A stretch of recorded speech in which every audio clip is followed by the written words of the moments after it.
Praise the Lord. ദൈവത്തിൻ്റെ അതിപരിശുദ്ധമായ നാമം ഈ പ്രഭാതത്തിലും വാഴ്ത്തപ്പെടുമാറാകട്ടെ. അതെ, നമ്മുടെ ദൈവം നീതിയോടെ വിധിക്കുന്ന രാജാതി രാജാവാണ്.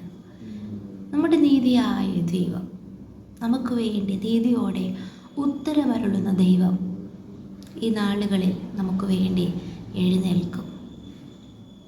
ആ ദൈവത്തോട് നാം നിലവിളിക്കുമ്പോൾ കർത്താവ് ഒരിക്കലും നമ്മുടെ പ്രാർത്ഥനാ ശബ്ദം ഉപേക്ഷിക്കുകയില്ല.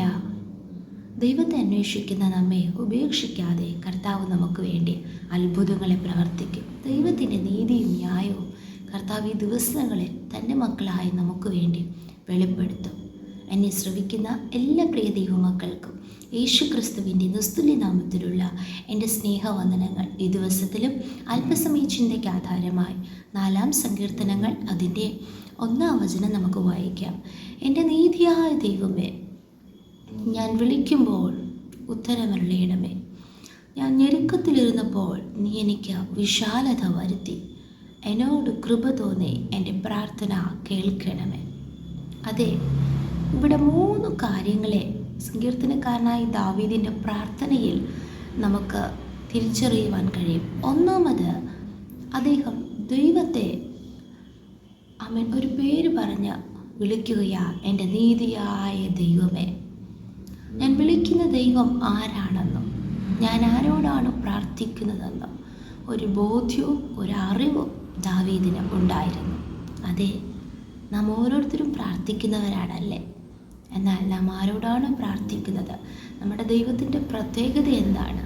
നാം അനുഭവിക്കുന്ന, നാം അഭിമുഖീകരിക്കുന്ന പ്രശ്നത്തിൻ്റെ മധ്യത്തിൽ നമ്മെ വിടുവിക്കുവാൻ, നമ്മെ രക്ഷിക്കുവാൻ പ്രാപ്തനായ ദൈവത്തെ നാം എങ്ങനെയാണോ നാം വിളിക്കുന്നത്, അത് സ്തോത്രം സ്തോത്രം.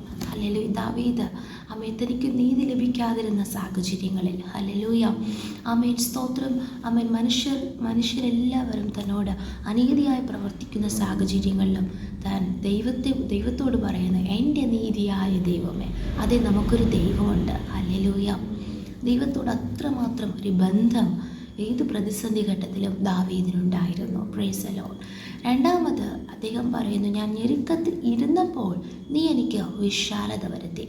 അപ്പോൾ ഒന്നാമത് ദൈവത്തെ ആരാണെന്ന് മനസ്സിലാക്കി. രണ്ടാമത്, കഴിഞ്ഞ നാളുകളിൽ ഞാൻ ചില പ്രശ്നത്തിന് നടുവിലിരുന്നപ്പോൾ, ഞെരുക്കത്തിലിരുന്നപ്പോൾ എനിക്ക് വിശാലത വരുത്തിയത് അങ്ങാണ് എന്ന ഒരു സ്തോത്രം ഉറപ്പ് ദാവീദിനുണ്ടായിരുന്നു. അത് നമുക്കും പറയുവാൻ കഴിയുമല്ലോ. കഴിഞ്ഞ നാളുകളിൽ വന്ന രോഗങ്ങളിൽ, പ്രതിസന്ധികളിൽ, ഞെരുക്കങ്ങളെ എല്ലാവരും കൈവിട്ടപ്പോൾ, എല്ലാവരും ഉപേക്ഷിച്ചപ്പോൾ, എല്ലാവരും മാറിയപ്പോൾ, എല്ലാവരും മറന്നപ്പോൾ നമ്മെ കൈവിടാതെ, നമ്മെ ഉപേക്ഷിക്കാതെ, നമ്മെ കരുതലോടെ വഴി നടത്തിയ, നമ്മുടെ ജീവിതത്തിൽ വിശാലത വരുത്തിയ, അത്ഭുതങ്ങളെ പ്രവർത്തിച്ച, രോഗങ്ങളെ സൗഖ്യമാക്കിയ, ജയത്തോടെ ഇതുവരെയും കൊണ്ടുവന്ന ഒരു കർത്താവുണ്ട്. ഹല്ലേലൂയ.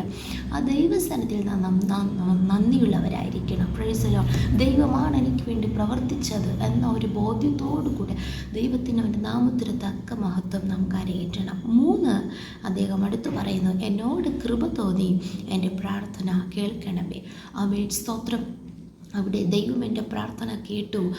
സ്തോത്രം. എനിക്ക് വേണ്ടി ദൈവം പ്രവർത്തിച്ചു എന്ന് ദാവീദ് അഹങ്കരിക്കുന്നില്ല. ദാവീദ് പറയുന്നു, ഇനിയും ഇപ്പോൾ ഞാൻ ഈ പ്രസൻറ്റ് സിറ്റുവേഷനിൽ ഫേസ് ചെയ്യുന്ന എല്ലാ ചലഞ്ചസിൻ്റെ നടുവിലും എന്നോട് അങ്ങ് കൃപ തോന്നണമേ, എൻ്റെ പ്രാർത്ഥന കേൾക്കണമേ എന്ന് തന്നെ താഴ്ത്തി പ്രാർത്ഥിക്കുന്നു. പ്രിയ ദൈവമക്കളെ, നാം ഓരോരുത്തരും പുത്രത്വത്തിൻ്റെ അഭിഷേകം പ്രാപിച്ചവരാണ്. അബ്ബാ പിതാവേ എന്ന് വിളിക്കുന്ന പുത്രത്വത്തിൻ്റെ ആത്മാവിനെ കർത്താവ് നമ്മൾ പകർന്നിരിക്കുന്നു. എന്നാൽ ഹല്ലേലൂയ, നാം മക്കളെങ്കിലും അവകാശികൾ തന്നെയാണ്, ക്രിസ്തുവിൻ്റെ കൂട്ടവകാശികളാണ്. എന്നാൽ അതേസമയം സ്തോത്രം, പിതാവായ ദൈവത്തിൻ്റെ സ്വന്തം പുത്രനായ യേശു ക്രിസ്തു പോലും തൻ്റെ ഐഹിക ജീവകാലത്ത് പിതാവിനോട് ഉറച്ച നിലവിളിയോടും കണ്ണുനീരോടും അപേക്ഷയും അഭയയാചനയും കഴിച്ചു എന്നാണ് നാം വായിക്കുന്നത്. അപ്പോൾ നാം ദൈവത്തിൻ്റെ മക്കളാണെങ്കിലും ദൈവത്തോട് അപേക്ഷിക്കേണ്ട, ദൈവത്തോട് പ്രാർത്ഥിക്കേണ്ട ചില വിധങ്ങൾ നമുക്കുണ്ട്. ഹല്ലേലൂയ. ദൈവം നമ്മോട് പറഞ്ഞിരിക്കുന്ന വാഗ്ദത്തങ്ങൾ അത് എന്നും അത് ആമേനെന്നും തന്നെയാണ്. അത് നാം വിശ്വസിച്ച് പ്രാർത്ഥിക്കണം. എന്നാൽ സ്തോത്രം, നമ്മെ തന്നെ നാം താഴ്ത്തി കർത്താവിൻ്റെ കൃപയ്ക്കായി നാം യാചിക്കുമ്പോൾ നിശ്ചയമായി നാം ഏത് സാഹചര്യത്തിലിരുന്നാലും ആർക്കും നമ്മോട് ദയ തോന്നുവാൻ, ആർക്കും നീതി കാണിക്കുവാൻ, ആർക്കും കൃപ തോന്നുവാൻ കഴിയാത്ത സാഹചര്യങ്ങളിലും കർത്താവ് നമ്മോട് കൃപ തോന്നി നമ്മുടെ പ്രാർത്ഥനാ ശബ്ദങ്ങളെ കേട്ട് ഇനിയും നമുക്ക് വേണ്ടി നീതിയും ന്യായവും പ്രവർത്തിച്ച് ഞെരുക്കത്തിലിരിക്കുന്ന നമ്മെ വിശാലതയിലേക്ക് കൊണ്ടുവന്ന് നമ്മെ മാനിക്കുവാൻ ദൈവം സർവശക്തനാണ്.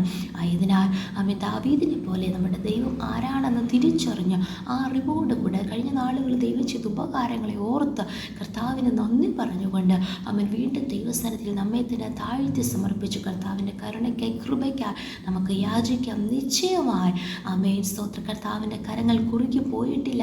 ദൈവം നമുക്ക് വേണ്ടി അത്ഭുതങ്ങളെ ചെയ്യും. നമുക്കൊരുമിച്ച് പ്രാർത്ഥിക്കാം.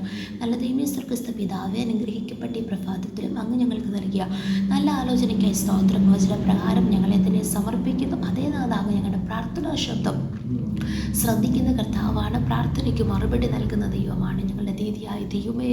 അപ്പാ സ്തോത്രം, കഴിഞ്ഞ നാളുകളിൽ എത്രയോ അത്ഭുതങ്ങളെ അങ്ങ് ഞങ്ങൾക്ക് വേണ്ടി ചെയ്തു. നന്ദി നിറഞ്ഞ ഹൃദയത്തോടെ സ്തുതിക്കുന്നു.